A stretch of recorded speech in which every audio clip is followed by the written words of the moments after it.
Dalam upaya pemerintah Kota Palembang dalam mewujudkan Palembang Emas 2018, Harno Joyo, Wali Kota Palembang, bersama dengan jajaran pemerintah Kota Palembang, kembali menggelar kegiatan safari subuh dengan sholat subuh berjamaah di Masjid Al-Hikmah, Kecamatan Sematang Borang.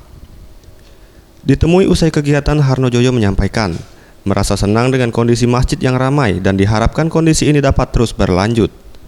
Selain itu, safari subuh ini juga merupakan upaya Pemkot Palembang dalam membina dan meningkatkan ikatan silaturahim antar pemerintah Palembang dengan masyarakat, demi mempermudah dalam menyerap aspirasi masyarakat terkait permasalahan di tengah masyarakat secara langsung.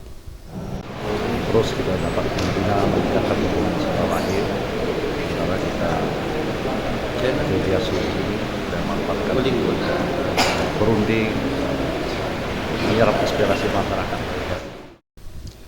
Ia menambahkan Pemkot telah melaunching safari subuh bagi para ustadz di 107 kelurahan, dan nantinya gerakan safari subuh juga akan dilakukan oleh para ustadz di 107 kelurahan secara serentak setiap minggu pagi.